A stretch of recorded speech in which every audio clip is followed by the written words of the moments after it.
report tape, an analysis of the rebellion. I highly recommend you get that tape. That's a 4.5-hour analysis of the rebellion. I did it in Washington, D.C. I did a video version of the lecture here in Long Beach. It's on videotape for $40. Both of them are high-quality Coakley work. The main thing about it is a discussion is about Cecil Murray within the dialogue. And even last week when we talked about the intelligence community, we talked about how the intelligence community used Cecil Murray to replace the Jesse Jackson figure who usually shows up to ventilate the people. And that Operation Cool Down was preconceived at least 30 days prior to the rebellion to put 2,000 to 5,000 black men in the streets to cool it down.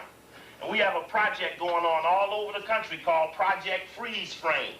Think about this. We're going to do it here in L.A. I got a whole garage full of papers, even though I have most of these same papers from Washington of your rebellion. We got Operation Freeze Frame. What it is around the country, we believe that if we take the names of all of the people who, when the stuff started, asked for the stuff to stop. This is a formula. Whoever went out and said, please no violence, we need their name, and we need their name computated. We need to know who it is will show up when the heat comes. Now, why would I, for someone who I claim I never liked, jump out and ask to relieve the pressure off of them? No, don't hurt them. In the Riot Report tape, you hear me talk about Francis Wells Welsing, who in Washington, D.C., went right on the radio, unannounced guest, to tell the people in Washington, no riot, no rebellion, no violence. And then she said, it's like I tell my children when they're on the school bus and they gotta use it, I tell them that you gotta learn how to hold it. So she got up and preached to no violence. And so all around the country, in every single city, there was a certain group of people. Some were cadres of ministers, some were newscasters, some were community leaders, some were just little old people on the street. On no matter what level, we need to know who will show up to help the white man. Because anyone who called an end to the violence are the people that we're going to have to deal with at another point in time. And when we announce that you end up freeze-framed in those situations, in the future, less people will volunteer for the position. This is room that we need. And we're going to get the room by acknowledging those who have this uncharacteristic behavior of choosing to assist the beast. All the beast wanted at any moment was to stop the violence. Let me talk with you. Let's reason this out. Come on TV. Let me give you a grant. Get in line. Just wait on. That's right. Hold them down, man. Give them a nigga police chief. Anything to hold it down. And they held it down. They held it down. And the other side of it was so that we keep acknowledging things. And if you read the story here, not only in the Riot Report that I talk about how they put this brother on every newspaper in the country, but I also talked about how that FBI informant Butler, who hang up under his ass, went on the front of every newspaper in the country, and Butler is the one put Geronimo Pratt in jail. Check. And he lived up in the church. And the word went out that he's in here they call him the incubator of the church. What that mean? He in the middle of the business. And it said the church grows $4 million a year in Sunday receipts. $4 million a year in Sunday receipts. Now, check. This is the 177th point of life of George Bush.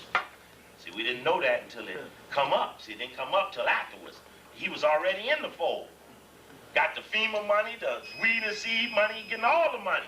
ARCO money. There's a picture in here with my man Mark Whitlock. I know he a little deceptive. I already dealt with him, so I've been up in the church. Check. Brother, some of the brothers been up in the church with me. It didn't go well. But surely we stood our ground and communicated we was with God. We didn't know who they was impersonating. And they knew who we were. They felt that they know, I know who they with. God, it sure is bad when they show up. Make it tough on the con man. But here's Mark Whitlock right here with the minister with his hand open with a white man in the room. Oh, boy. But what's interesting is the caption in the picture. It says, this is a meeting about economic development in the community. It says, from left, an executive who asked not to be identified. White man. White man in the picture, he don't want his name out. He in the room cutting a deal with some niggas. Yeah. But he don't want his name out. Check. Now all the other nigga name all in there. Mark Whitlock, Head of Fame, Gerald Collins of the Bank of Montreal, Peggy and Murray Hill. They got more plaques on his wall than he got paint. Now, they say minister only make $35,000. I was sitting up reading this with somebody. Said he only make 35. I said, they had bought the nigga the car. Next paragraph, we just bought him a new car. I said, plus they got Minister Appreciation Day. That's when he get that 50 to 100,000 cash. No, that ain't his salary. That's his bonus. You think he bringing in $4 million that he don't get no percentage? The 35 come from the AME, who pay all, the AME, the Methodists, the Baptists, they all pay their missionaries to hold down the real estate. That's real estate they standing on. That real estate belonged to the mothership. That's the AME mothership. Yeah. So the AME mothership pay all their missionaries, like the United Church of Christ, pay their ministers. Methodists pay their ministers to hold the real estate for the religion.